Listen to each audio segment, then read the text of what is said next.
Il est enfin arrivé, le Galaxy S7 Edge, le modèle certainement le plus attendu des smartphones Android de l'année.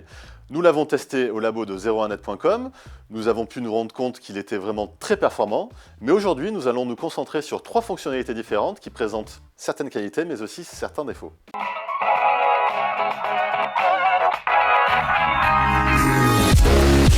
La première fonction la plus visible est Always on Display. Celle-ci permet d'afficher sur l'écran verrouillé des informations comme le calendrier, l'heure ou certaines notifications. Alors c'est très pratique puisqu'en effet on n'a plus à manipuler le smartphone pour pouvoir accéder à ces informations-là. En revanche, cet écran, toujours allumé à portée d'œil, a tendance à un petit peu dissiper notre attention, surtout à cause des légers déplacements que subit l'affichage au fur et à mesure des minutes. C'est-à-dire que par exemple, l'heure peut s'afficher en haut à gauche de l'écran un moment, puis ensuite s'afficher par exemple au centre. Ceci est destiné à ne pas abîmer trop les pixels de l'écran OLED, mais a tendance à attirer l'œil, donc on se retrouve souvent à regarder son téléphone alors qu'il n'y a pas vraiment d'informations supplémentaires. Sur ce Galaxy S7 Edge, Samsung a mis un accent très important sur le jeu vidéo, ce qui a été confirmé par les tests de notre labo, puisque ce modèle est vraiment très performant dans ce domaine.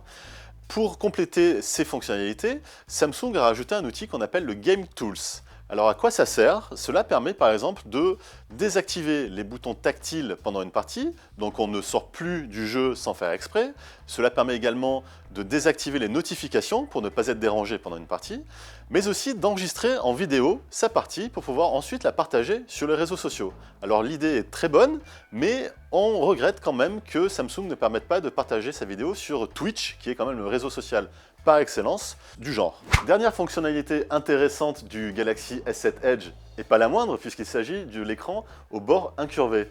Alors outre l'aspect esthétique vraiment très joli, il permet par exemple de faire glisser un menu dans lequel on peut retrouver ses contacts favoris, ses applications préférées, mais aussi les actions que l'on fait le plus souvent comme écrire un mail, écrire un SMS, rentrer un nouveau rendez-vous. En revanche, cet écran qui descend donc sur les bords de l'appareil est parfois un petit peu joueur, c'est-à-dire qu'en mettant un doigt sur la tranche de l'appareil, on peut déclencher une fonctionnalité sans vraiment le vouloir. Voilà, c'est un petit peu dommage et parfois agaçant. Au final, malgré quelques petits défauts, les nouvelles fonctionnalités du Galaxy S7 Edge sont plutôt intéressantes, mais c'est surtout sur ses qualités techniques que le téléphone nous a impressionnés. Son autonomie est parmi les meilleures du marché, son écran est vraiment très beau et très lumineux, tandis que sa puissance est tout à fait à la hauteur pour jouer à n'importe quel jeu 3D du moment. Le Galaxy S7 Edge est donc un excellent choix pour les amateurs de téléphones très puissants et qui peuvent aussi mettre le prix puisqu'il est vendu à partir de 800 €.